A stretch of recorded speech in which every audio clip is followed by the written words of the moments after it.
Salam alaikum, Zoul, bonsoir.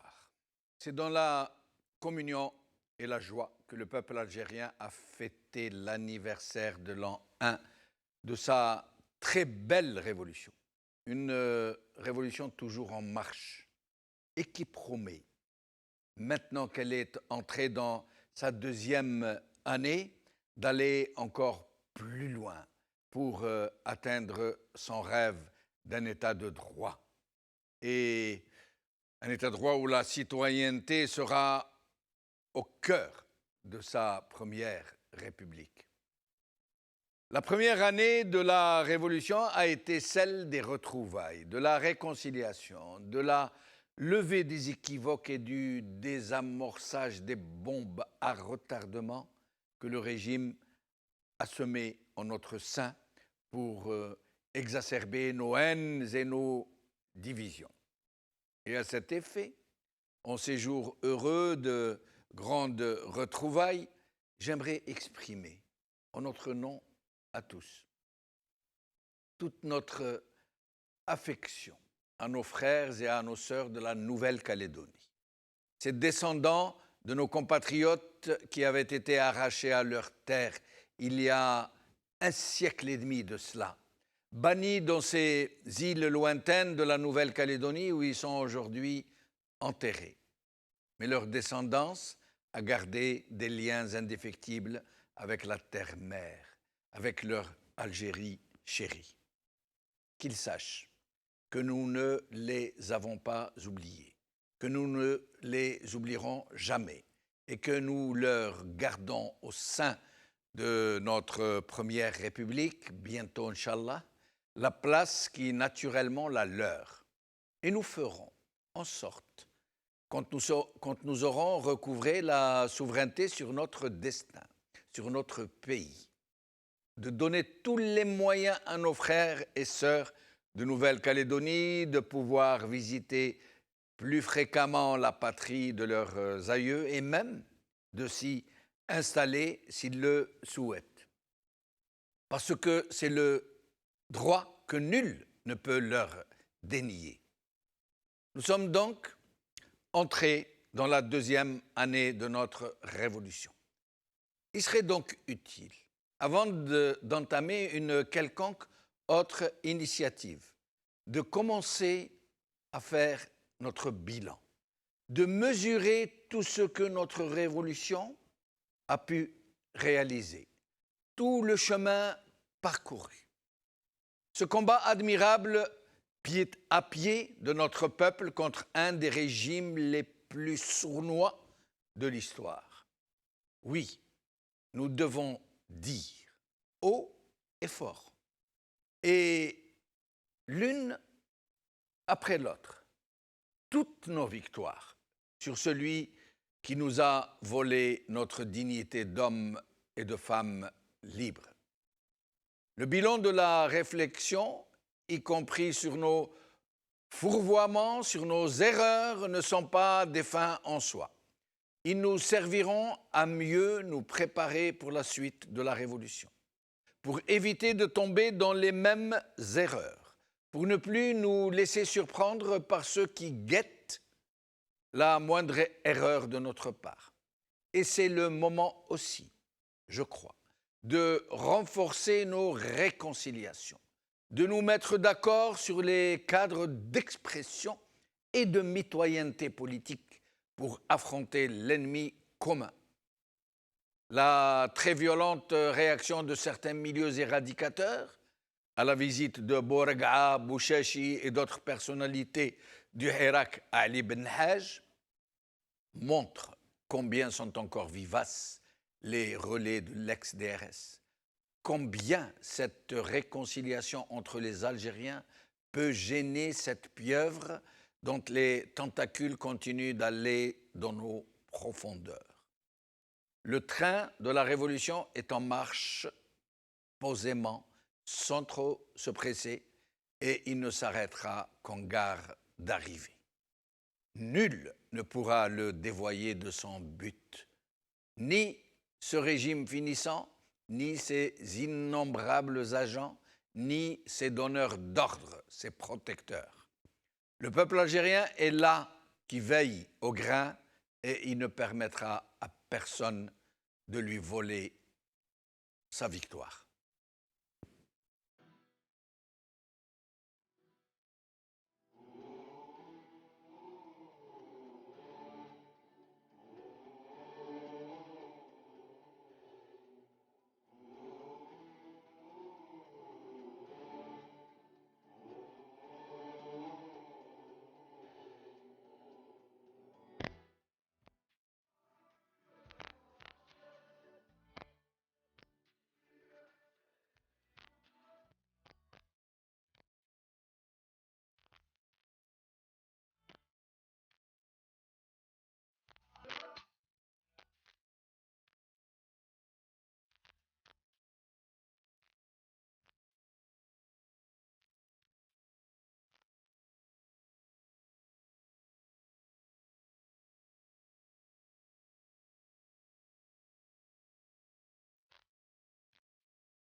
En deux de la Révolution.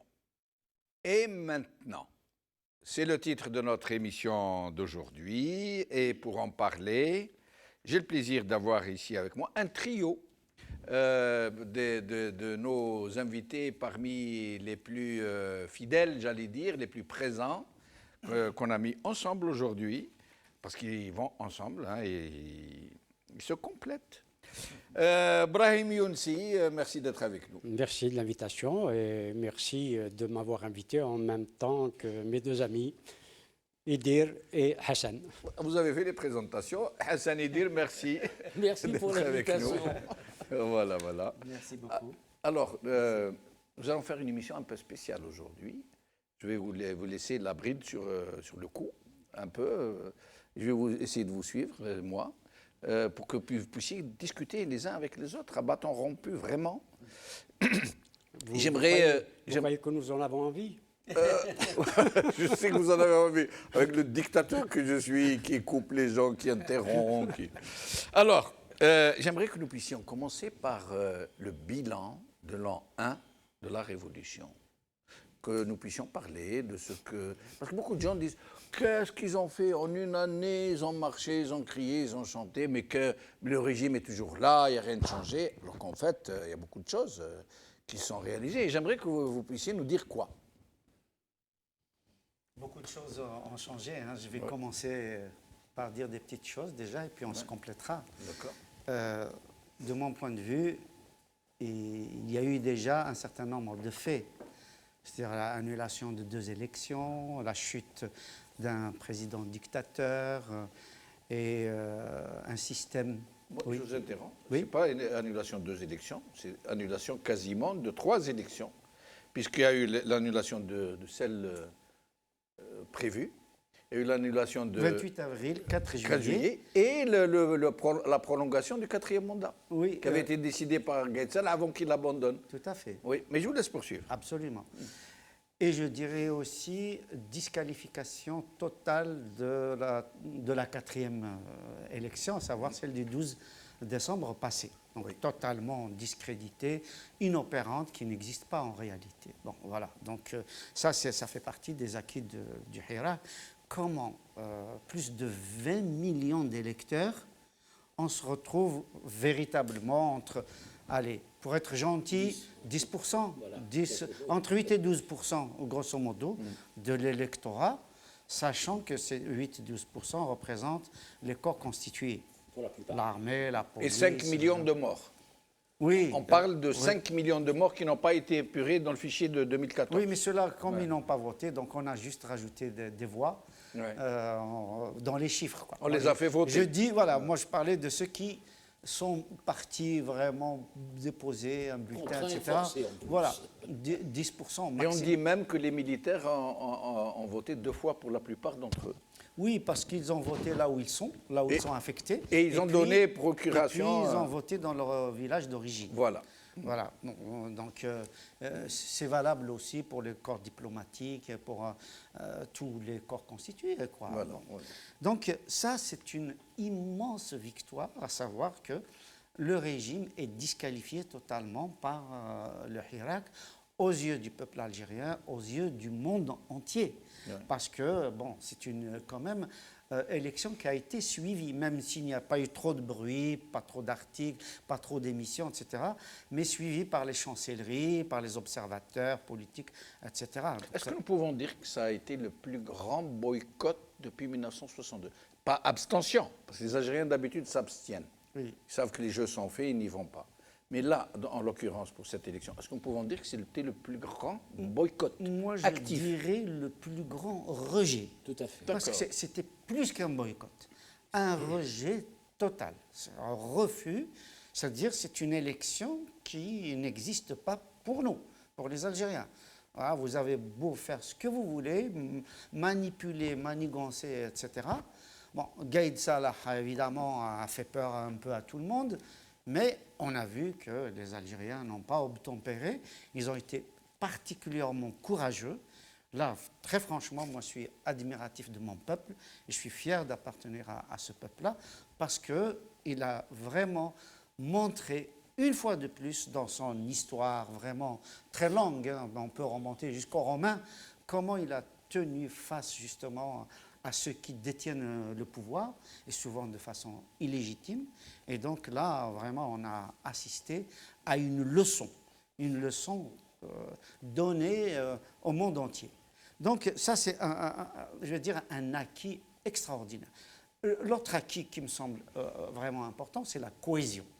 La cohésion, comment, comme ça, du jour au lendemain, alors que le pouvoir a tout fait pour tronçonner l'Algérie, pour diviser, pour monter les uns les autres, les wilayas contre d'autres, les régions contre les autres, les individus, les partis politiques, les actions, les courants politiques, idéologiques, spirituels, religieux, etc., etc.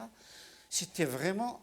Et puis brusquement, les Algériens se sont reconnus les uns les autres, sont appréciés. Au-delà de tout leur clivage. Absolument. Ce n'est même pas des clivages, c'est des complémentarités, c'est des spécificités. Il n'y a pas de clivage en réalité. Les pouvoirs sont successifs, ont présenté justement les spécificités régionales, culturelles, linguistiques, religieuses, etc., comme étant des clivages. Oui. Mais ce n'est pas le cas. On a vu comment les Algériens, hommes, femmes, garçons, filles, jeunes, moins jeunes, toutes les générations se sont jetés vraiment les bras les uns vraiment dans les autres. Et c'était extraordinaire. Il y a une résurrection véritable, vraiment. Là, on a fait l'Algérie. Je veux dire que jusque-là, on avait des frontières, on avait des institutions, plus ou moins. Et on n'a jamais connu ça. Voilà. Mais là, On n'a jamais connu Voilà. ça avant. Fraternisation, non. voilà. Jamais, Il y a En vraiment. 62, si. Oui, En 62. Oui, une date Oui. mythique, là, à ce Mais niveau-là. différemment, même en 62, différemment, parce que en 62, il y a l'euphorie, l'émotion, la joie, les machins, de quitter le joug colonial. Mais là, c'est constructif. C'est pour dire, voilà, on veut plus de ça. On veut plus justement de ce qui s'est passé en 62. Et maintenant, on veut véritablement un pays à nous, un peuple qui soit respecté, qui se reconnaisse, encore une fois, dans sa diversité. C'est le plus grand pays d'Afrique. Ben, il faut justement assumer cette grandeur, cet espace, cette diversité, etc. Donc pour moi, c'est un acquis énorme. Et puis, après, je vais laisser évidemment, parce que je peux parler comme ça toute la soirée. Je comprends. Et puis, le peuple algérien. Avec beaucoup de plaisir. Oui, oui, c'est ce que j'allais dire. Cette mobilisation extraordinaire qui a empêché et qui empêche toujours la machine du système de tourner en rond. vous ne pouvez plus faire ce que vous voulez. Vous ne pouvez plus bluffer, venir inaugurer ceci, cela, nous envoyer un wali, un ministre, un chef de daïra, un sous-fifre, un machin, venir bluffer avec tout un aéroport. Même ces fêtes qu'ils avaient fait leur, qu'ils avaient confisquées, par exemple 1er novembre, 5 juillet, qu'ils célébraient entre petits fours et limonades. C'est fini. C'est fini. Le peuple algérien s'est réapproprié ces dates-là. C'est réapproprié. C'est incroyable. Ces fêtes nationales, il les a fêtées dans la rue. Absolument. Donc, deux autres éléments très rapides cette fois-ci. Vraiment, je veux dire, le travail mémoriel qui a été fait par le Hirak, qui est remonté, non pas à l'histoire seulement récente, à 92, à 88, à 2001, à 80, à 62, mais remonté jusqu'à Takfarina, jusqu'à Jugurtha, etc., vraiment passant par tous les épisodes. Les séquences historiques. Réappropriation vraiment du champ mémoriel. Ils ont habité algérien. Leur être profond, leur être collectif, mémoriel. Absolument. Et enfin, l'épisode, le drapeau Amazir. Gaïd Salah, vraiment, a d'une façon éhontée interdit un drapeau des Algériens, des Nord-Africains, un drapeau qui, d'ailleurs, aujourd'hui, je peux le dire fièrement, il a été confectionné exactement du temps de Fadman Soumer. Et on le voit d'ailleurs, si vous observez le tableau qu'il y a au-dessus du président de la République, de son bureau. Oui. Quand vous voyez par exemple les photos de Bouteflika ou de Tebboune, vous regardez le tableau qui a été fait par un peintre français d'origine italienne dont je ne me souviens plus, non, Filippono, quelque chose comme ça. Et on voit le drapeau, deux drapeaux. Vous êtes sûr? Parce que pour moi, il a été conçu par l'Académie berbère. Non, l'Académie berbère a rajouté le Z. D'accord. Elle a rajouté. Non, les couleurs. Et les couleurs. La chromatographie répond à quelque chose. L'Afrique reste intermédiaire. Je peux vous le montrer tout à l'heure. Je peux vous le montrer tout à l'heure. Donc on le voit dans le tableau. Il suffit de regarder le tableau. J'aimerais bien que vous nous le retrouviez. On va le donner à la régie pour qu'il puisse nous le passer, parce que ce que vous nous apprenez là est très important. C'est un tableau qui a été offert par Jacques Chirac à Bouteflika. Et donc il est posé à la présidence. Où on voit les mêmes couleurs. On voit trois drapeaux, dont la deux chromatographie. Voilà. Donc effectivement, le bleu, le vert et le jaune. Et donc l'Académie berbère a rajouté le Z. C'est un certain Zikri, je crois qu'il est du village de Tvougarden, qui a proposé à l'Académie berbère donc, de rajouter... Qu'est-ce que c'est cette histoire de Naïma Saleh qui nous parle de Bennett, Jean Bennett, je ne sais pas quoi. On la connaît, cette personne-là, ce personnage qui sort de je ne sais pas d'où, et qui a dénigré comme elle a pu les Algériens, notamment les Kabyles, etc. Donc elle a été agitée... elle a eu un bon de commande, pour essayer, voilà, pour essayer de diviser les Algériens, etc. Mais je peux effectivement vous le montrer un jour. Donc, on va même essayer de nous le trouver, on va donner à Hussein peut-être qu'il peut... Et puis reconnaître que mon ami Youssef Amazir a été celui qui a le plus distribué ce drapeau depuis les années 75-80 jusqu'à ce jour, et qui a été le promoteur, je vais dire, de ce... Mais beaucoup disent que ce n'était pas le moment de brandir le drapeau. Moi, je suis comme vous, moi j'accepte, moi je n'ai aucun problème de ce côté-là. J'explique ma position avant de poser la question. Pour moi, il n'y a aucun souci. Si mes compatriotes d'une région ou de toute une région ou de toute l'Afrique du Nord décident d'adopter un drapeau, même s'ils l'ont fabriqué hier. Tous les drapeaux sont fabriqués à un moment donné. Mais le drapeau algérien a été fabriqué il n'y a pas très longtemps, en 1917, je crois, dessiné par Massa El Haj et cousu par Madame Massa El Haj, Émilie Buscan. Il a été conçu plus tard que 1917. Plus tard, 36 ou 37. Moustaphaï y a participé. Moustaphaï dit que... Mais quoi qu'il en soit, moi je ne sais pas comment. Mais est-ce que le moment, pour beaucoup de gens, est-ce que le moment est vraiment opportun? Parce que beaucoup de gens se sont servis de cette histoire pour nous diviser davantage, pour dire ah non, ce n'est pas un Hirak pour la nation, c'est un Hirak de la Kabylie contre le... La réponse est simple. Oui. La réponse est simple. Le Hirak s'est réapproprié son histoire, son champ mémoriel. Il s'est réapproprié toutes les luttes pour l'indépendance, pour les libertés, pour la véritable identité algérienne, nord-africaine, etc. Et donc, tout ce qui a été brimé par les pouvoirs successifs est naturellement ressorti. Voilà. Donc, au contraire, c'est je vais dire, c'est un immense travail que le Hirak a fait. C'est-à-dire, c'est un travail carrément thérapeutique que l'Algérien se réconcilie avec lui-même. Oui. Tout à fait, oui. C'est clair. Bon, ce que je voulais dire, pour ajouter à ce qu'a dit Hassan, au-delà de toujours dans le bilan. Hein. Oui, au-delà de l'invalidation du 5e mandat, des 2 élections, etc., Hassan a parlé aussi. C'est vrai qu'on a reconstruit le lien historique entre les Algériens. On s'est réapproprié notre mémoire, notre histoire. Pour preuve, c'est qu'on a brandi tous les chefs historiques pratiquement de la Révolution. Et ça n'a pas de prix. Deuxièmement, ce côté pacifique, parce qu'on est sorti d'une culture de révolte, une culture de l'émeute, une culture d'une contestation violente, à une autre attitude. C'est une culture politique, c'est une culture pacifique qui a ébloui le monde entier, il ne faut pas l'oublier.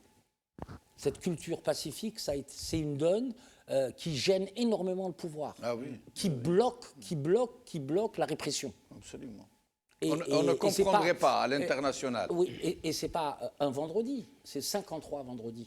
Donc, et mardi. Vous imaginez des marches à millions cumulées où il n'y a pas eu un arbre qui a été dégradé, une vitrine cassée. Au contraire. Bien évidemment. Au contraire. Des rues qui ont été nettoyées. Absolument. J'aimerais bien de nettoyer le pouvoir. On a les écuries d'Ogia. Nettoyées. J'aimerais bien que vous puissiez revenir tout à l'heure sur un phénomène nouveau qui est apparu dans la cité algérienne. Oui. Vous savez, ce régime a vraiment inséminé en nous tous les vices, toutes les déprédations, toutes les turpitudes.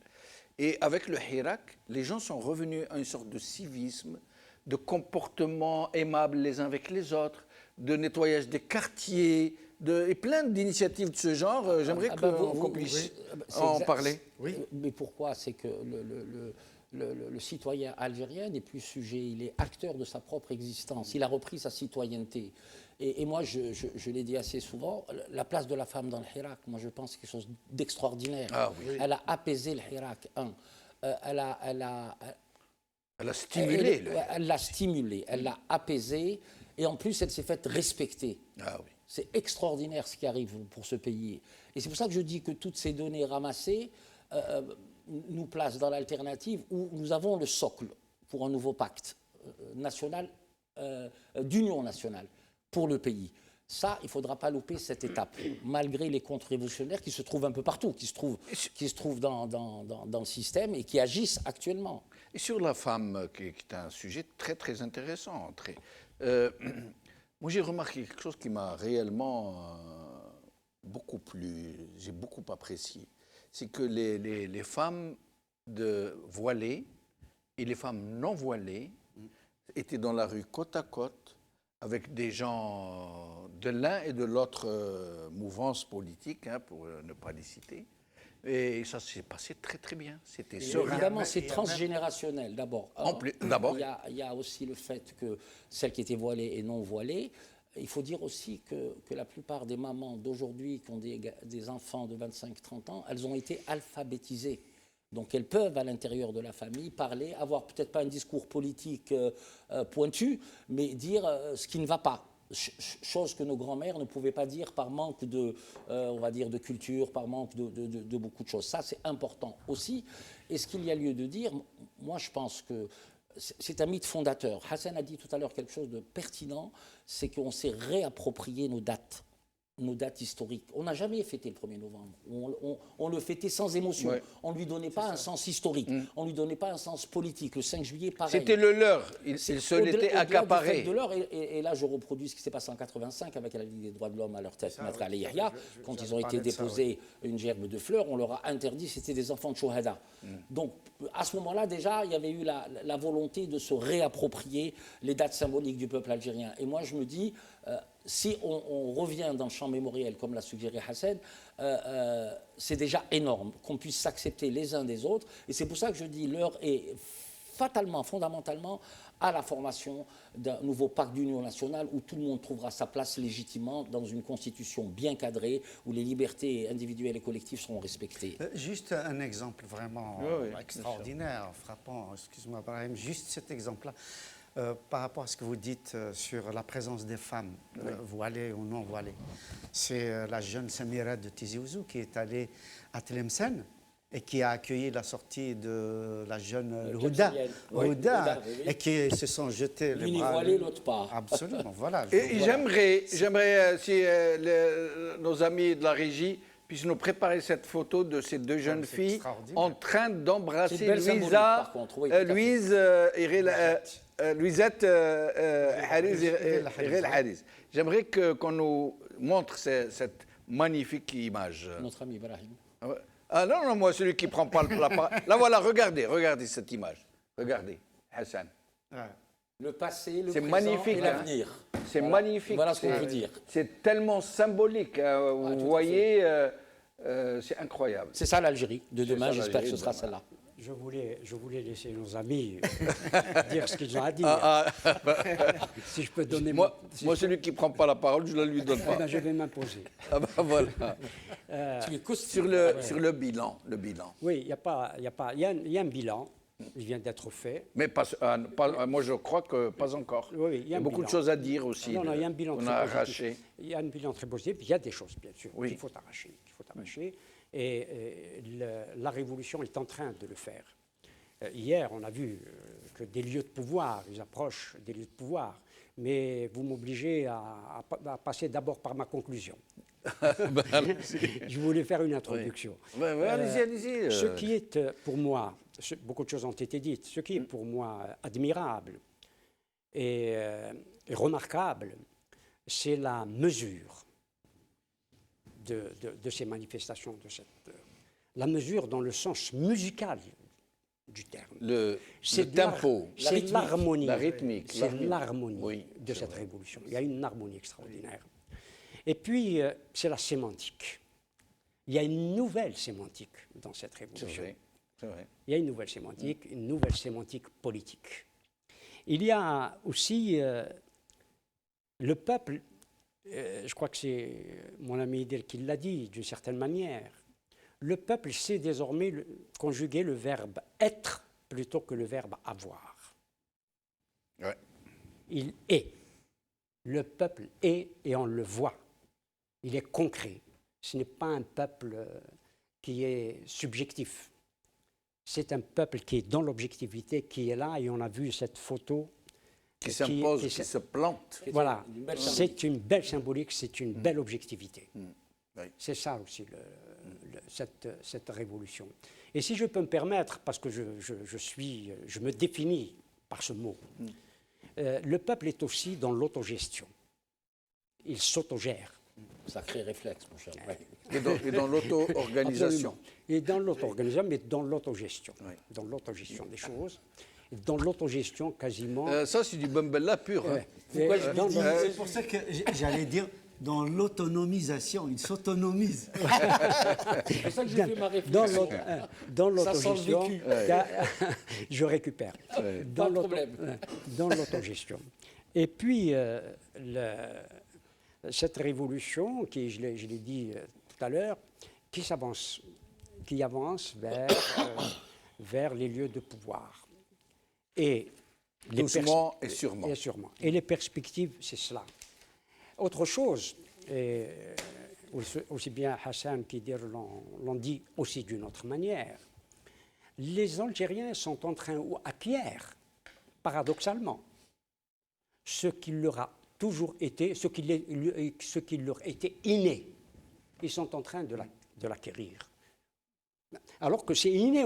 Ce qui est inné, ils sont en train de l'acquérir. Vous ne voyez pas là-dedans Oui, mais il y a la contradiction. Oui, non, mais justement, parce que cela leur était inné qu'ils l'avaient complètement évacué. Ou il avait été extirpé. D'une manière ou d'une autre. C'est l'esprit de justice qui anime cette révolution. et la justice sous toutes ses formes. L'esprit de résistance.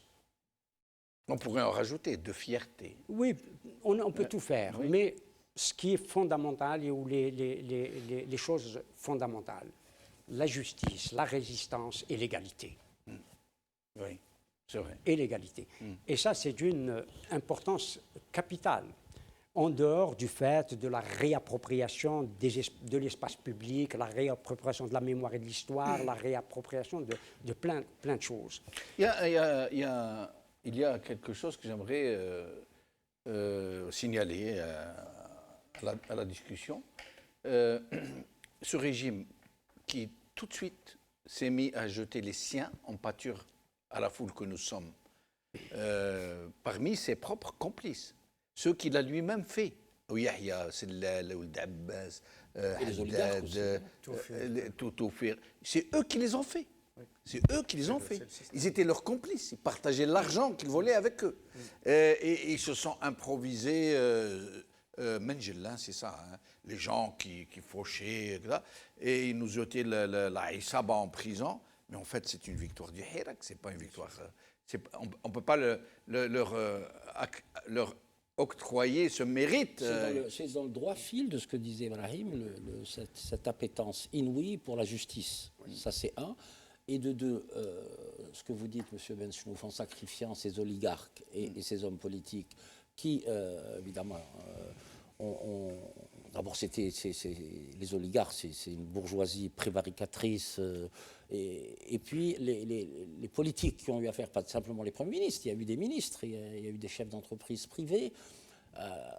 Ça, c'est le procès de l'impéritie de ce système. C'est ça le drame. Mais on les y a emmenés, on les y a contraints. Ce n'était pas de bon cœur qu'ils l'ont fait. Comme le cœur nodal du pouvoir étant l'armée, il fallait donner des têtes de gondole, au peuple en disant... parce que je pense que les spin doctors du système savaient que le Hirak allait durer.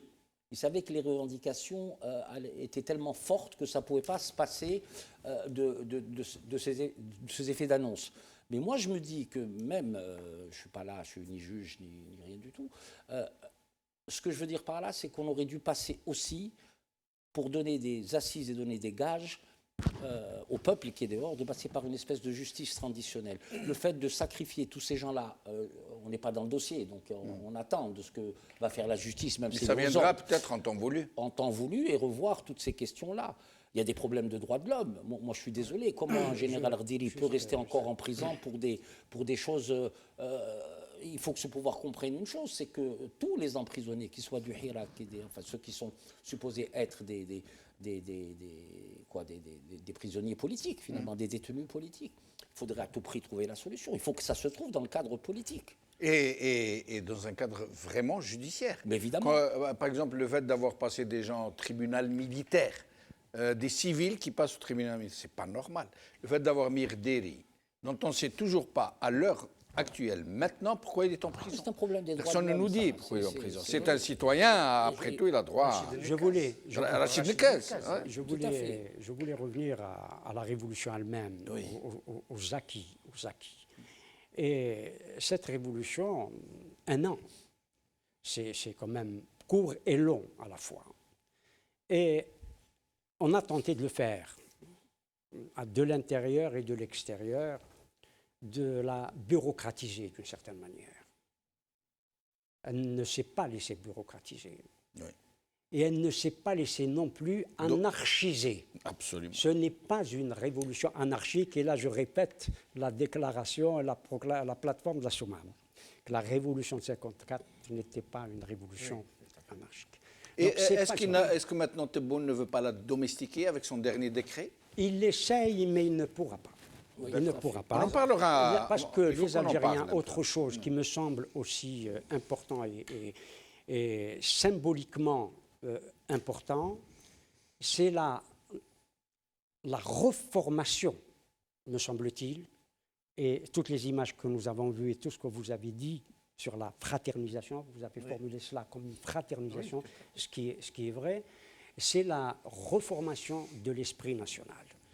Je crois qu'il y a une reformation. Est-ce que tu peux aller jusqu'à l'idée de la nation? Ce serait plus précis. Oui, bien entendu. À partir du moment où on reforme l'esprit national, il y a forcément l'idée de la nation. Oui. Au moment où, il faut le dire, sur le plan global, sur le plan international, l'État national, le statonationalisme est en échec. Partout, mais c'est les effets aussi pervers de la mondialisation. Oui, Hassan pourra en parler. Parce qu'il y a des replis. Pourquoi en échec? Expliquez-nous. Du fait de la globalisation, de la mondialisation, du fait de l'échec économique, tous les pays qui ont refait la nation. Le capitalisme financier, etc. Parce que la nation se forme, cela se pose à l'Allemagne. L'Allemagne est une nation, ou se pose comme nation sur le plan de la langue. La France s'est formée comme nation par l'économie, par autre chose, mais surtout par l'économie. Et en plus, moi, l'idée de la nation, au-delà de Renan, au-delà de ces grands penseurs, c'est un auteur qui était royaliste et qui était pratiquement l'inspirateur de l'extrême droite française. Maurras. C'est Maurras, exactement. Il disait « La nation est le partage en commun d'un cimetière antique ». C'est-à-dire qu'il faut que nous assumions. Oui, évidemment, Hassan l'a soulevé tout à l'heure. Bon, on ne peut pas tout développer parce qu'on a des formats très courts, mais cette idée de la nation va déterminer l'avenir du pays. La nation, pardonne-moi, la nation, c'est les morts, c'est les vivants et ceux qui viendront, ceux qui naîtront. Il faut les protéger. Voilà. Ceux qui viendront, il faut les protéger. Voilà. Donc, mais la nation, Hassan, juste, est-ce que nous pouvons dire que maintenant, depuis le 22 février, la nation algérienne est née, réellement, sans langue de bois? Oui, très honnêtement, je pense que février 2019, c'est la naissance d'une nation plurielle. Et c'est ce pluralisme qui fait sa force. Parce que, comme je le disais au départ, il y a reconnaissance des uns et des autres. On est dans un même bateau, on a des différences, mais on a tellement de points communs. On est dans le même bateau. Voilà, dans le même bateau, oui, tout à fait. avec l'essentiel qui est en commun et avec des spécificités, y compris dans une même famille, on peut avoir des spécificités. Absolument.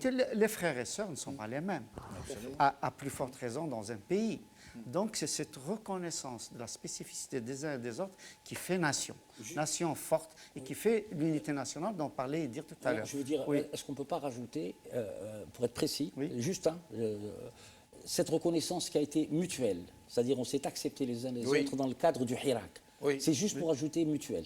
Oui, ça a été le cas contre les Oranais. L'un est parti vers l'autre. Tout à fait. Parce que nous avons un objectif commun, c'est-à-dire la chute du système, et construire véritablement la Deuxième République pour taquiner M. Benchnouf. Ce qui est intéressant à relever, c'est que effectivement, là, Tebboune, pour répondre à votre question, Tebboune essaye de se réapproprier le Hirak, de donner une journée fériée, etc. Mais ils ont tous essayé en réalité. Quand il y a eu la chute de Bouteflika, pour répondre justement aux revendications, à la demande du Hirak.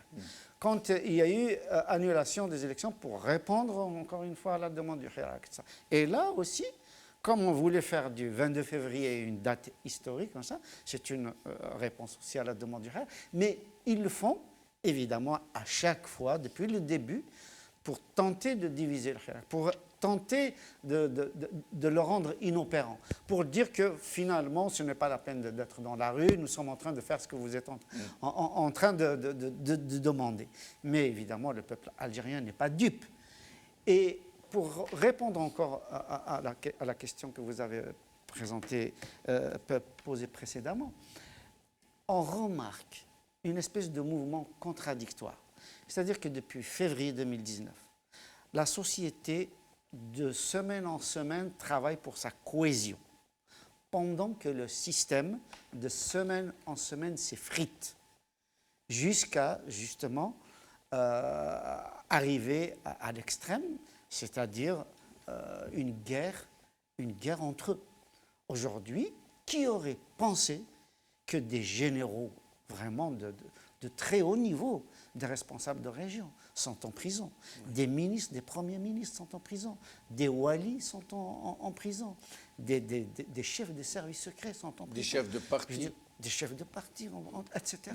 Des oligarques très, très, très proches du premier noyau. Donc, cette victoire-là du Hirak, qui est justement d'acculer jusqu'au dernier retranchement le système en place, de l'empêcher de plus en plus de se reproduire tel qu'il était, empêcher le scénario de se reproduire, malgré le 12 décembre, malgré tout dispositif. Un locataire à El Moradia, malgré, etc., etc.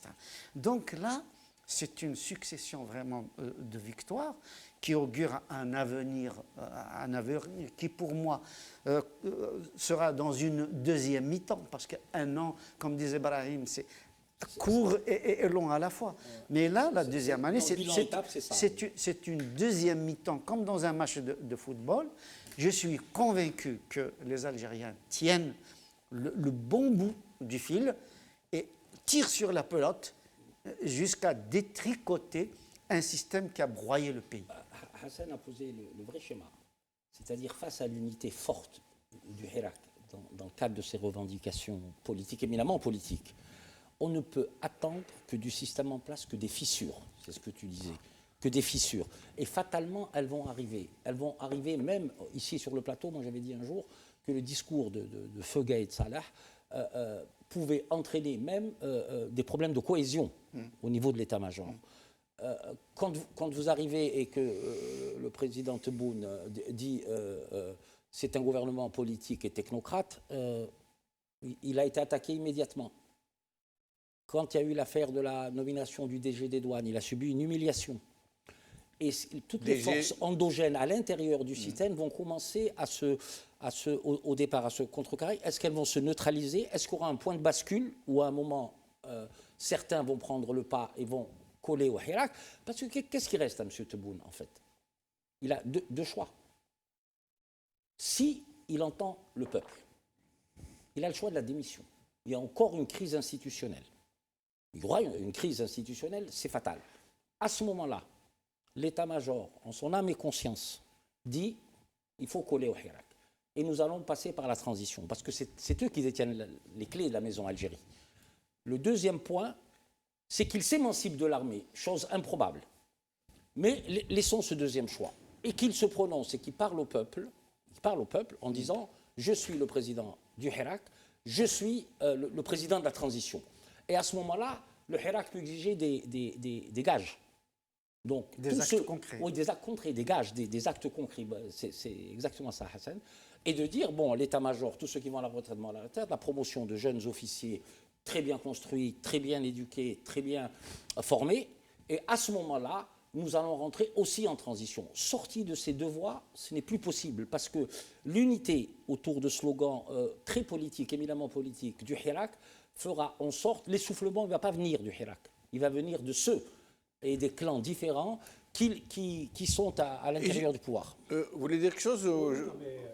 La question que je voudrais poser, c'est justement, pour moi, c'est une très grande victoire du Hirak. Entre les autres que nous sommes en train d'énumérer les unes après les autres, c'est que le Hirak a fait sortir le loup du bois. Avant le Hirak, l'armée, Gaïd Salah lui-même passait son temps à dire l'armée se confine à ses seules missions constitutionnelles. Passait son temps à nous dire ça. Et nous l'avons poussé à il se réfugiait derrière ça. Et il se réfugiait derrière ça. Et à assumer le vrai pouvoir publiquement, au point où il en arrivait à faire 4 discours par semaine. Et il prenait des décisions ouvertement, publiquement. Et il a choisi son dauphin, et il l'a fait élire par la fraude électorale la plus massive. Les horloges politiques du pays. Le maître des horloges, comme vous le disiez, Brahim Younsi. Mais réellement, pour moi, c'est un grand acquis. Nous avons fait sortir le loup du bois. Le roi est nu. Le maître des horloges, c'est toujours le peuple. Oui, il le reste. Lui qui fait il le reste. Il le reste. Et c'est lui qui donne le rythme et le tempo. Absolument. Il y a tout un environnement, Brahim. Oui, bien sûr. Mais c'est lui qui donne c'est lui le maître des horloges, c'est clair.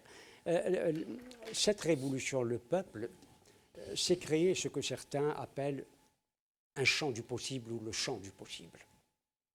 Et il reste dans ce champ du possible. Et certains essayent de perturber, d'épuiser le champ du possible. Et le pouvoir fait tout. Il essaye tout. Et vous avez annoncé les thèmes à discuter, notamment cette rencontre. Nous y viendrons peut-être tout à l'heure, cette rencontre qui a allumé le feu, si j'ose dire. Rencontre enfin, une visite rendue à Ali Belhaj par Bouchachi. C'est ça. Qui d'autre? Bourga, Belarbi. Nous allons parler. Voilà. Donc là, on essaye, en faisant du bruit, de la manière dont on fait le bruit, on essaye de sortir du champ du possible. Je termine juste là. Alors que nous savons, quant à nous, et le peuple le sait, parce qu'il est dans le politique. Il est dans le politique, le sait. C'est que les consciences, tu le disais Hassan, les consciences se sont retrouvées. La conscience de conscientisation. Oui, mais non, les consciences des uns et des autres. Chacun vient avec sa conscience. Ce n'est pas une conscientisation. Non, je parle des éléments qui regroupent les Algériens. Voilà, les consciences se retrouvent. La conscience individuelle, quoi. Oui, individuelle et collective. Elle est devenue collective. Elle est collective. La conscience musulmane, qui était peut-être à un moment donné hors de ce qu'on appelle l'espace de raison, a rejoint l'espace de raison. Maintenant, ce qui et j'en ai parlé la dernière fois, c'est quel est le lien qu'il convient d'avoir, un lien qui puisse être indéfectible entre les Algériens. Et je suis sûr qu'ils vont le trouver. C'est ce lien-là qui fera que rien ne bougera et que le pouvoir ne pourra pas réduire l'espace du possible. Juste pour abonder sur certaines choses sur lesquelles je ne reviendrai pas, mais par rapport au fait que le système, dans sa manière de fonctionner, le vrai système, le maître des horloges, c'est le peuple, je veux bien, c'est que le système a toujours fonctionné de la manière suivante. Même quand il y avait des accords, il ne passait jamais au conflit. La première fois que le conflit, au niveau du cœur nodal du pouvoir, c'est-à-dire l'armée, le directeur de la DGSN, c'est quand M. Hamel a prononcé sa fameuse phrase: pour lutter contre la corruption, il faut que le préposé à lutter contre la corruption ait les mains propres. M. Gaïd Salah a eu sa peau en 24 heures.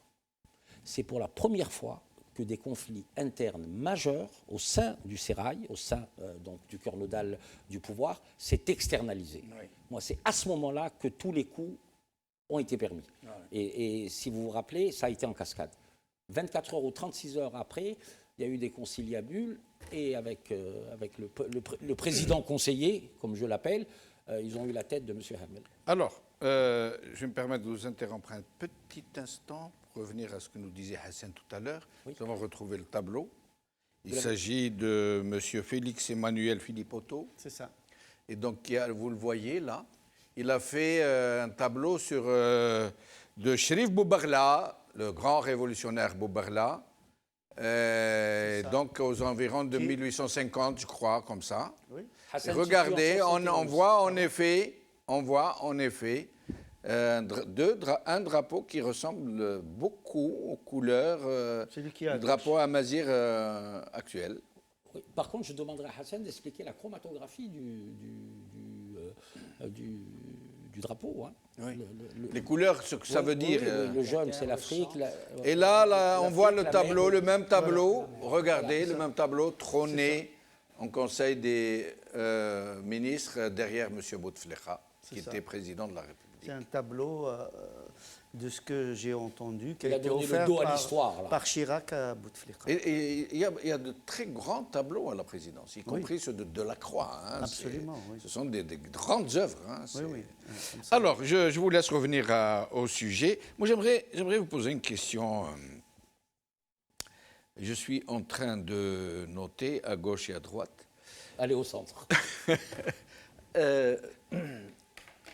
On revient d'abord à cette histoire pour montrer que les choses ne sont pas apaisées, que les gens qui soufflent sur les braises sont toujours là, pour essayer de nous monter les uns contre les autres. Vous savez, quand Bourga, Bouchachi et Belarbi et d'autres sont allés rendre visite à Ali Belhaj, ça a été une levée des boucliers énormissime de gens qui ont considéré que c'était un sacrilège, alors que Ali Belhaj, c'est un citoyen comme tout le monde, et il devrait jouir des mêmes droits que tout le monde, à pouvoir aller à la mosquée, pouvoir aller manifester, ou alors qu'on le passe en justice, dans leur justice, et qu'on le fusille s'ils veulent le fusiller. Mais interdire comme ça, d'abord permettre à ce que Ali Belhaj soit battu, fracturé, enlevé dans la rue, empêché d'aller prier. Moi, je considère que quelqu'un qui accepte ça n'est pas un démocrate. Ensuite, tirer à boulet rouge sur les gens qui lui rendent visite et accuser Ali Belhaj d'avoir été à la source de tous nos maux, de la tragédie qu'on a connue. Alors, à votre avis? Oui. Moi, je n'ai pas de souci par rapport à ça. Nous allons d'abord voir cette visite et la déclaration de Bourgaï, je reviens à vous. Parfait.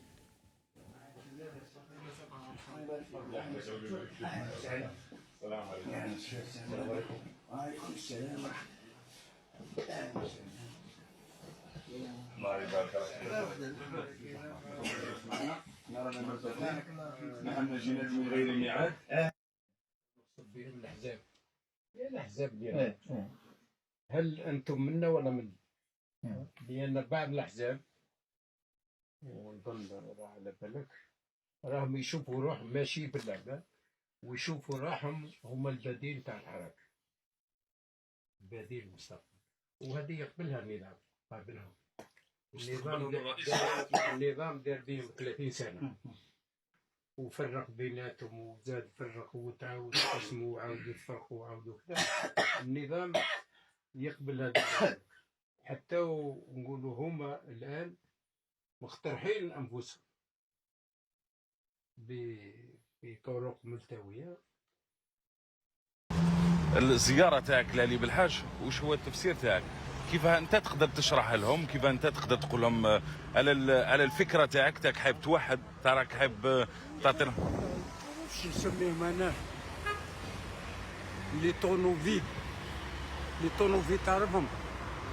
هذه هي الرساله هذوك اللي يقول لك علاش سب فلان وعلاش خلصت مع فلان وعلاش زرت فلان.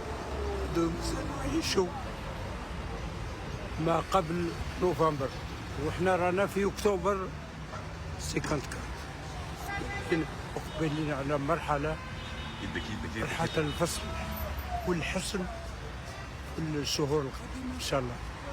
هذونا نسميهم نقول لهم ضجيج البحر لا يقلق الحوت حتى ينام. هدر على روحك هدر على روحك احنا نمشي ننتظر النتيجه. Donc voilà, donc ça fait un boucan du tonnerre. Et Bourga a parlé des partis politiques qui s'installent en seule alternative au Hirak. Comme si et nous allons en parler des partis politiques, justement. Mais je vous laisse commenter. D'abord, pour M. Ali Belhaj, moi, à partir du moment où je suis membre fondateur d'une ONG, à partir du moment où il y a une attaque sur les droits de l'homme, il doit être défendu. Voilà. Cependant, si on recontextualise, M. Bouchachi, M. Belarbi, M. Bourga rendent visite à M. Ali Belhaj. Quoi de plus normal? Mais à partir du moment où, de manière claire, nette, il y a eu des photos, ça devient public. Et les personnes et les citoyens qui veulent commenter cette image, et même la déclaration de M. Bourga dans la première vidéo, sont libres pourvu qu'ils restent dans le cadre uniquement de l'analyse et de commentaires. Ne pas insulter les gens. À partir du moment où M. Bourga a dit, dans la première vidéo, il y a certains partis politiques qui s'improvisent alternative du Hirak, on rentre dans la politique et ça doit être commenté. De quel parti visait-il? Il faut qu'il l'exprime. Ça, c'est un. Et deuxièmement, dans la deuxième intervention sur la deuxième vidéo avec M. Rabia, il dit c'est des tonneaux vides, etc., etc.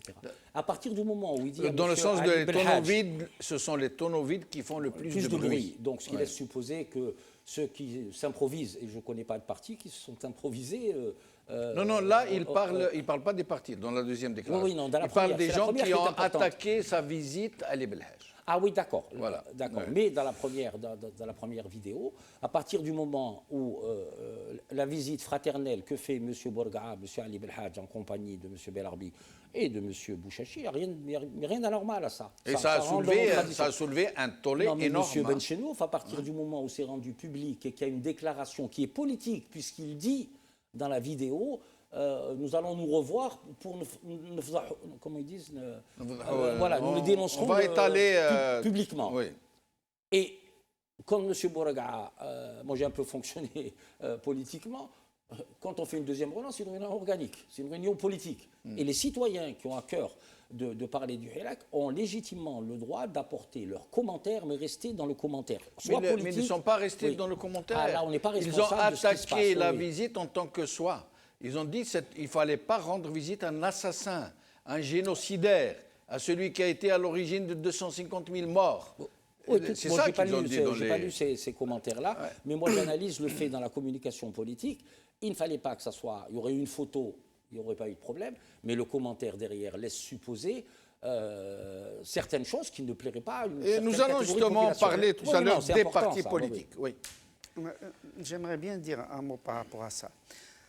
Par rapport à la question qui était posée tout à fait au début sur le bilan, moi je pense que cette rencontre fait partie du bilan. C'est-à-dire que des Algériens de divers bords politiques, religieux, spirituels, etc., idéologiques, peuvent se rencontrer. Et peuvent tout à fait parler de la vie politique algérienne, envisager éventuellement de se revoir, de se dire, voilà, qu'est-ce qu'on peut faire ensemble, éventuellement, qu'est-ce qu'on peut partager, comment travailler avec le Hirak, etc. Je veux dire, ça me semble totalement normal. C'est d'autant plus normal, et là je parle devant dire qui a suivi l'affaire au moins autant que moi, sinon beaucoup plus, 1985-86. Quand les membres fondateurs de la Ligue algérienne des droits de l'homme, autour d'Ali Yahya, Saïd Saadi, Hashmi Naïdjoudi, Allah yarhamou, Farhat Mahni, Nordin Amiroch, etc., Tarzq Ait Larbi, Saïd Douman, Moukran, tous ces gens-là étaient en prison avec Ali Belhaj et Abbassi Madani. À un moment, Ali Belhaj et Abbassi Madani ont été réprimés à l'intérieur même de la prison, à Barouaguia. Et on les a empêchés de faire la prière. Et bien, ces gens de la Ligue algérienne des droits de l'homme, ils ont fait une grève de la faim. Grève de la faim. Oui. Voilà. Ils ont autorisé après, on va les continuer. Voilà. Et donc, je suis content de voir qu'aujourd'hui, ce qui a été possible en 85, c'est-à-dire une réaction saine de la part de gens qui avaient énormément de divergences politiques et tout ça, et puis dans une période quand même d'ébullition. Pas aujourd'hui, il y a l'apaisement dont on a parlé aujourd'hui. Donc, nous sommes en train d'apprendre justement la démarche démocratique, de dire qu'il est possible de parler. C'est-à-dire, parler entre nous ne veut pas dire que ça y est, qu'on a pris des engagements, qu'il y a des vendus ou des machins, des reniements. Non, on est en train de rapprocher des idées, de voir qu'est-ce qu'on peut faire ensemble, etc.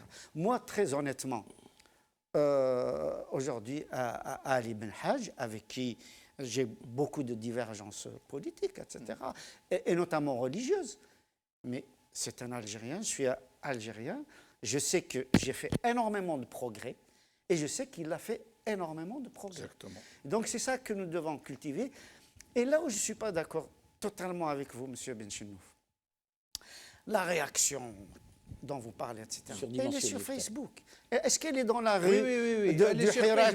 Est-ce qu'elle est sur les vendredis, les mardis, elle est sur les réseaux sociaux, donc, effectivement. Quand je vois le vendredi, le mardi et le dimanche mais justement, le comble, c'est que c'est une minorité de gens agissantes. Moi, je les appelle même pas les éradicateurs, je les appelle zérodicateurs, qui sont une minorité minoritaire, mais qui sont très agissants sur des réseaux sociaux. Il ne faut pas en faire l'écho. Si, je crois qu'ils vont en parler. Oui, non, c'est-à-dire... Brahim aussi. Oui, Oui, il faut absolument en parler, parce que ça, tout le réseau, toute la toile en parle. Je crois que pour reprendre... Une partie de la toile. Oui. Mais c'est vrai qu'il y en a qui leur répondent très fortement. Mais ça il faut en parler, mais lui donner sa dimension. Pour reprendre un mot de Hussein Aït Ahmed, qui avait parlé de descente de police sur l'histoire. Là, il y a une tentative de descente de police sur la Révolution avec cette affaire. Or, la question qui est posée et qui me semble fondamentale, c'est qu'on dénie le droit, même si c'est une infime minorité, c'est vrai, on dénie le droit à Ali Belhadj l'exercice du politique. Oui. Voilà. Oui. Alors que c'est un citoyen qui, en principe, en tout cas juridiquement et judiciairement, n'a pas été privé de ses droits civiques. De ses droits civiques et politiques. Oui. C'est quand même nous tous. Dans un pays où la justice est pourtant aux ordres. D'une part. Oui. D'une part. Alors, qu'est-ce qu'on veut construire? Beaucoup parlent de l'état de droit. Un état de droit, c'est celui qui donne l'exercice des droits à tous les citoyens, quels qu'ils soient. Même s'ils sont mes adversaires, même s'ils sont mes ennemis. Mais c'est ça la démocratie. Dire le droit, c'est ce que dit Brahim. Absolument. C'est ça la démocratie. Absolument. La démocratie, ce n'est pas le consensus, c'est le dissensus. Parce que nous ne sommes pas d'accord. C'est le respect de la minorité. Oui, hein, c'est le dissensus. C'est ça. Alors, un autre mot que vous nous apprenez, donc ce n'est pas le consensus, c'est le dissensus. Oui, je suis d'accord. La dissension. Oui, d'autre part, en tout cas pour moi, et je crois que c'est pour d'autres aussi, la démocratie, on peut la charger de tout ce qu'on veut. Mais la démocratie, c'est un moyen de régler les conflictualités qui se posent entre nous. Oui. Et le droit aussi, Hassan. Pardon, Brahim, le droit aussi. Oui, bien sûr, mais évidemment. Mais entre nous, comme les partis politiques, et dans l'exercice du politique, la démocratie, c'est ce qui permet de régler les conflits. Et qui arbitre. Comment faire, Brahim aussi. Pardon. Juste ça, parce que ça me lance. Ça vous lance? Ah oui. Je peux vous reprendre la parole pour une fois. Faites-moi plaisir. Allez-y. Ce que disait Brahim tout à l'heure à propos d'Ali Belhadj et de cette rencontre. D'abord, pour moi, Hassan l'a dit aussi, le fait de surdimensionner l'activité qui est extra-politique, qui est censée être privée du domaine privé de la visite à Ali Belhadj, je peux comprendre. Quand tu parles de liberté, je peux comprendre. Quand tu parles des droits de l'homme, je peux comprendre. Mais il y a beaucoup d'Algériens, parce qu'on a oublié de dire une chose, et je parle sous le contrôle académique de Hassan, on est passé par une phase de résilience. La coupe de l'amertume, du ressenti, de la douleur, de la décennie noire, parce qu'il ne faut pas l'oublier, est importante. Comment faire acte pédagogique pour sortir de cette résilience? Et je me demande même, si nous n'avons pas eu cette décennie noire, la yarham tous ceux qui sont morts, on aurait été au même stade de fraternisation et d'avoir envie encore d'aller communément vers un destin admirable. Ça, c'est un. Et comme je dis, la coupe de l'amertume est pleine. Mais ça ne doit pas faire oublier ce qu'a dit Hassan et ce que tu as dit. Le droit doit prévaloir. Et j'aurais terminé. Excusez-moi, M. Benchir. Ah, au contraire, merci. Cela est révélateur de quelque chose. Pour nous. C'est-à-dire qu'il y a encore du travail à faire. Il y a encore du travail à faire sur certaines consciences. Tout à fait. Il y a un droit d'inventaire. Justement, Brahim aussi, la question. Aujourd'hui, sur le terrain, il y a deux minorités, deux extrémistes antagonistes, les salafistators et les éradicators. Alors, les éradicators, ou les éradicateurs pour être plus gentil, qui se revendiquent férocement de la démocratie, et que les autres appellent d'ailleurs les demi-crates. Hein. Alors, ils se disent démocrates, mais au sein de cette petite minorité, il y a beaucoup d'agents. Tout à fait. Mais ces beaucoup d'agents, ils ne représentent qu'une infime petite minorité. Là où le bas blesse, c'est qu'ils sont suivis par beaucoup de gens, des jeunes notamment, qui, par peur de l'islamisme, par peur d'un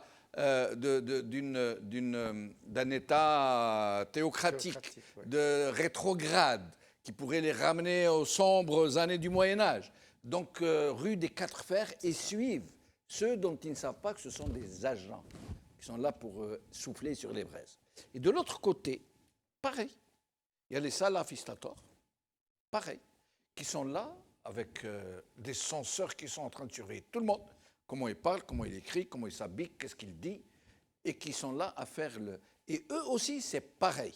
La petite minorité sont généralement des agents, non seulement des services algériens, mais aussi de puissances étrangères, qui les agitent de très très loin, d'Arabie Saoudite notamment, et qui sont suivis par une grosse troupe de gens qui sont comme ça, ils sont en train de servir Dieu, de servir la religion, ils ne savent pas qu'ils sont au service des agents, les uns et les autres. Alors, comment faire pour neutraliser ces petites minorités qui sont en train de faire tanguer l'embarcation? Brahim l'a dit, et j'aurais terminé, je passe la parole à Hassan. Il a dit qu'il y a beaucoup de travail à faire. Il faudrait que tous ceux qui ont vécu la décennie noire et tous les éléments qui ont présidé à ce qu'on a tous vécu, on a tous des amis qui ont été, qui ont été assassinés, on a beaucoup d'amis qui ont été violentés, beaucoup qui sont partis, beaucoup qui sont exilés. Moi, il me semble que nous devons faire une espèce de catharsis générale, histoire d'exorciser tout ça. Mais est-ce que le temps est venu? Par contre, ce que je dis, c'est qu'un droit d'inventaire doit être exercé. Absolument. Il doit être exercé dans toutes les familles politiques. S'il n'y a pas de dynamique, vérité et justice, qu'on sache qui a fait quoi. Tout à fait. Ça rentre dans le cadre de nous la ne sortirons justice jamais traditionnelle. Si je peux me permettre, ce que vous disiez à propos de ces deux minorités infinitésimales, qui sont pourtant des pôles. Qui agissent, oui, c'est ça qui est dangereux. C'est ça qui est dangereux. Ne crois pas en l'homme, ne crois pas en l'humanité, parce qu'ils pensent l'infra-humanité. Et on l'a vu pendant la décennie noire, rouge. C'est-à-dire que l'autre est un infra-humain par définition. Donc droit à rien. Voilà. On peut le tuer, on peut l'éliminer, on peut en faire ce qu'on veut, on peut le torturer. Il n'a pas de droit. Le système algérien est dans cette conception de l'infra-humanité parce qu'il a torturé à une échelle industrielle. L'homme n'est plus l'homme. Il faudra qu'il y ait effectivement des philosophes chez nous qui doivent travailler sur la conception de l'homme et de façon urgente.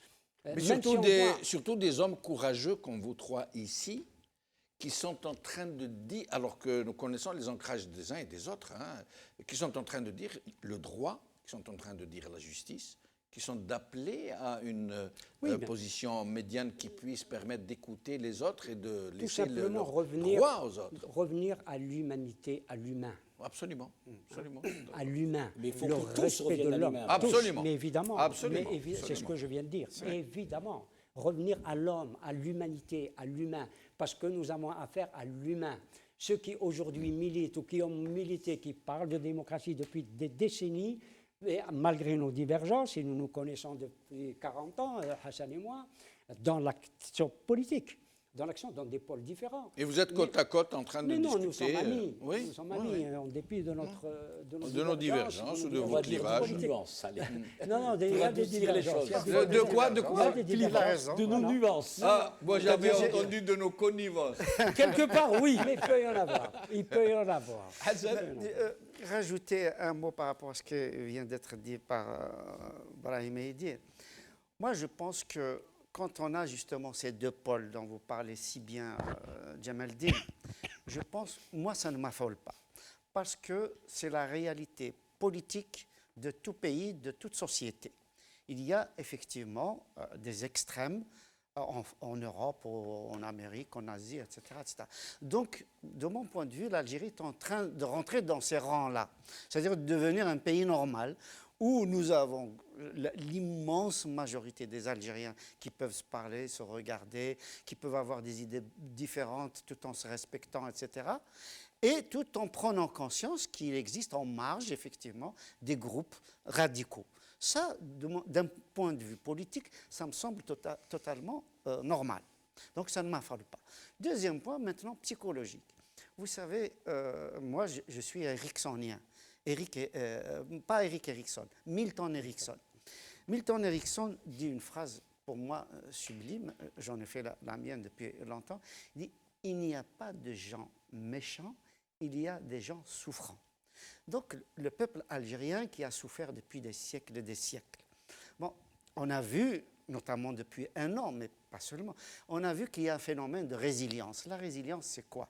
C'est quand tous les paramètres virent au rouge, tout concourt à mettre vraiment à genoux un peuple, et il trouve des ressorts, malgré ça, voilà, des ressources et des ressorts qui fait qu'il va émerger, va relever la tête, il va garder sa dignité et il reprend sa marche. Ça, voilà, il arpente les chemins qui montent, comme dirait Mouloud Pharaon.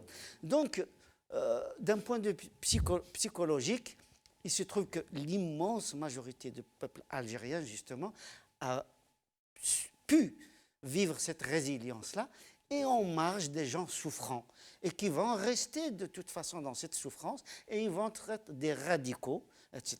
Et comment faire c'est ce que vient de proposer Brahim, c'est-à-dire travailler sur l'humanité, l'humanisme à l'école, à la mosquée, dans les associations, dans les partis politiques, dans les syndicats, etc., revoir d'une façon générale, justement, cette conception de l'humain.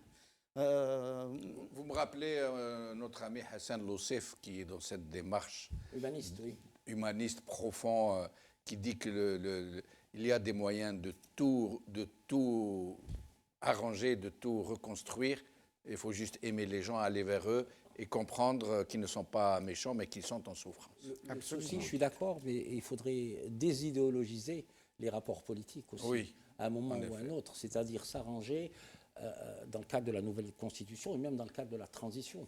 Parce que ce que disait Hassan, je suis entièrement d'accord, mais ça n'arrivera, ça c'est des mesures de fond. À long terme, une fois qu'on aura la transition. Mais commencer dès maintenant. Ah oui, non, évidemment, en parler dès maintenant, c'est donner des pistes déjà de discussion. C'est désidéologiser l'école, ça c'est très important. Ôter l'école de l'idéologie, qu'elle reste simplement un lieu de savoir et d'accumulation des connaissances. Mais tout ça, ça peut être décliné. Est-ce possible de comment vous dites? Désidéologiser. Est-ce que c'est possible? Non, c'est important dans l'école. C'est important. C'est la base de tout. C'est la base de tout. Former le citoyen, former le citoyen, revoir exactement quel est notre environnement. Moi, je vais décliner ce que je pense, moi, en 2 mots. Moi, dans la Constitution, la nouvelle, dans le préambule, si on me dit que l'Algérie est un pays méditerranéen et que c'est un pays africain et que c'est un pays, on va dire, de droit multiculturel, pour moi, ça suffit amplement à mon bonheur. À partir de ce moment-là, dans le cadre de la transition, dans le cadre de l'Assemblée constituante, on reverra tout ça, on reverra les institutions, les équilibres des institutions, etc., etc. Mais si quelqu'un venait vous dire l'Algérie a aussi une dimension arabe, qu'elle a une dimension musulmane, ça vous cabrerait? Pas du tout. Il faut juste trouver l'équilibre. Non. Il faut juste trouver l'équilibre. Et il ne faut rien renier. Absolument pas. Il faut tout accepter, tout admettre. Il faut que ce qu'on peut appeler les communautés nationales, quand on dit dans la diversité, etc., c'est ce que ça veut dire. On ne va pas dire le Qabaïl, le Chaoui, le Mozambique, le Targhi, l'arabe. Non, on a une communauté de destin. Nous devons la réaliser. Comment peut-on vivre ensemble? Comment peut-on accepter toutes nos dimensions? Même si moi, par exemple, supposons que moi, je ne sois que berbère. Oui. Je n'ai rien d'arabe. Je suis que berbère. Je vous conseille de faire votre ADN, par contre. Mais attendez, je l'ai fait. Ah bon, faut pas le dire alors. Mais je peux dire, par exemple, oui, moi je ne suis qu'arabe, je ne suis pas berbère. Oui. Mais je comprends parfaitement que mon compatriote ne soit que berbère. Ou que l'autre soit la chance.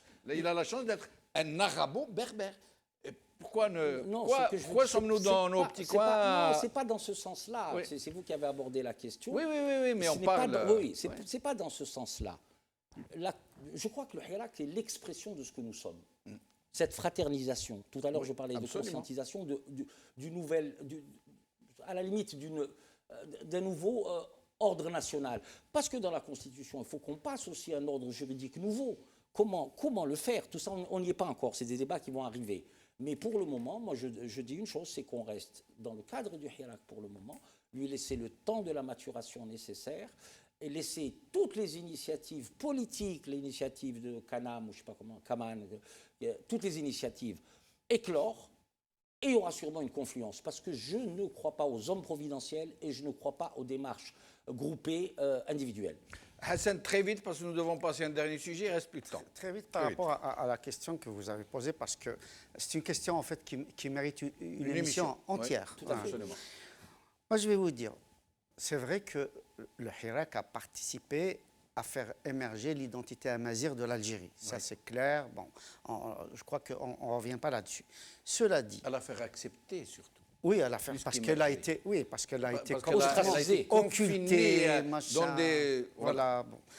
Mais ce que vous dites est totalement juste, parce que même d'un point de vue de la psychosociologie, l'identité, c'est quoi? Vous avez vraiment en trois phrases. L'identité, en fait, elle est sur trois pôles. Nous avons une identité instituée, c'est-à-dire l'identité dans les textes. La Constitution, etc. D'ailleurs, beaucoup de berbérophones revendiquent le changement de la Constitution. On disait que l'Algérie est terre arabe, etc. Là, que, bon, c'est une supercherie. Là. Donc, l'identité instituée, c'est qu'on trouve dans les décrets, dans les textes, dans tout ce qui est officiel. Où nous avons l'identité attribuée, c'est-à-dire comment les autres nous voient. Oui. Comment les Français nous voient, les Chinois nous voient, les Allemands, les Américains, comment ils voient les Algériens. Absolument. Quelle identité ils nous donnent. L'algérianité. Voilà. Certains vont dire, ouais, c'est des Berbères, d'autres vont dire c'est des musulmans, d'autres c'est des Arabes, d'autres c'est des Méditerranéens, etc. etc. Oui. Donc c'est l'identité attribuée. Et enfin, j'ai failli dire la vraie identité, mais nous avons l'identité revendiquée. C'est-à-dire, qu'est-ce que l'Algérien revendique?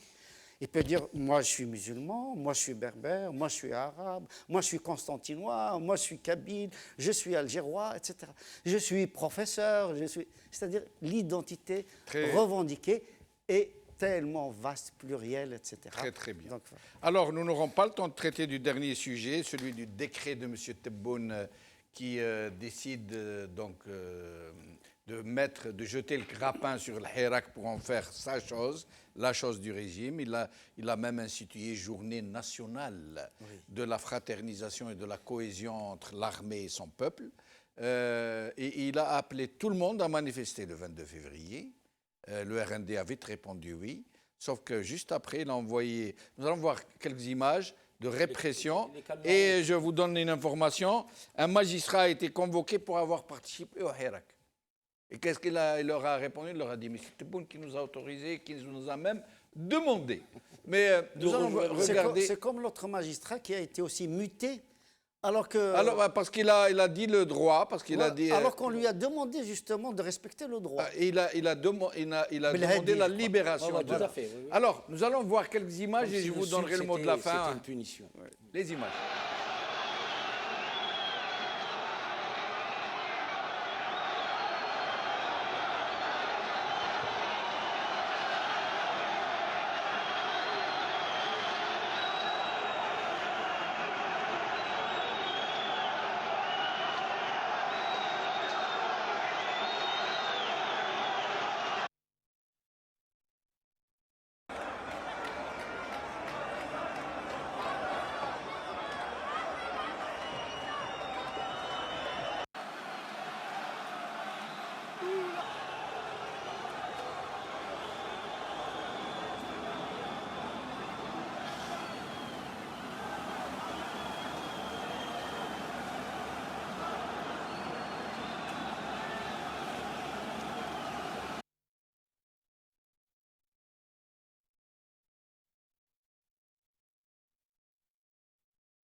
Il y a d'autres photos de violence. Alors, nous avons fini l'émission. Je vais vous demander le mot de la fin, chacun de vous, 1 minute, pas plus. Fadlou, qui commence, qui conclut. Ben, vous dites en deux de la révolution et maintenant. Oui. Maintenant, il faut qu'on construise. Quels sont les fondamentaux de la démocratie pour qu'on s'entende bien sur la démocratie que tout le monde réclame. Hassan, pardon, regardez les images pendant que vous parlez, hein, les images de la violence. Mais allez-y, poursuivez, pardon de vous avoir interrompu. Donc, on voit bien que cette violence, ça fait partie du système qui continue, etc., des contradictions de ce qui est annoncé, puis des gestes concrets sur le terrain. Les gestes concrets sur le terrain, il n'y a pas d'apaisement, bien au contraire, il y a des provocations, ça fait partie des provocations. Oui. Mais quand vous dites en deux de la révolution et maintenant, ben maintenant, justement, c'est la continuité, c'est la deuxième mi-temps, ben c'est toujours la force à multiplier. Et je dirais même une suggestion comme ça, hein, j'en sais rien. Peut-être que, par exemple, pensez à un mardi tous les mois, le premier mardi du mois, par exemple, ou un premier mardi du vendredi, à construire quelque chose. Je ne sais pas, à nettoyer les villes, à nettoyer les écoles. Enfin, magnifique, un geste concret, magnifique. Une fois par mois, un geste concret qui accompagnerait justement nos revendications. Et dire que le peuple prend en main son destin et va construire ce pays-là. Ibrahim. Je vais revenir à des considérations un peu plus philosophiques. On a parlé de l'homme. Nous parlons de communauté aussi, de communauté nationale. Je crois que la question de la personne et pas de l'individu. Parce que l'individu, nous savons ce qui est advenu des sociétés individuelles, voire individualistes. Ce que nous voyons, cette communauté qui descend dans la rue, construit la personne, me semble-t-il. Construit la personne. Et cette personne qui est l'homme. C'est ce que je perçois à travers cette révolution. Moi, c'est juste pour commenter les événements. Brahim, il y a quelques semaines, on avait fait une émission où il disait très justement, à la limite, hein, les lieux de pouvoir, moi, le fait que les manifestants aient émis le souhait, le vœu d'aller vers un lieu de pouvoir comme le palais présidentiel, il ne fallait pas s'attendre à autre chose.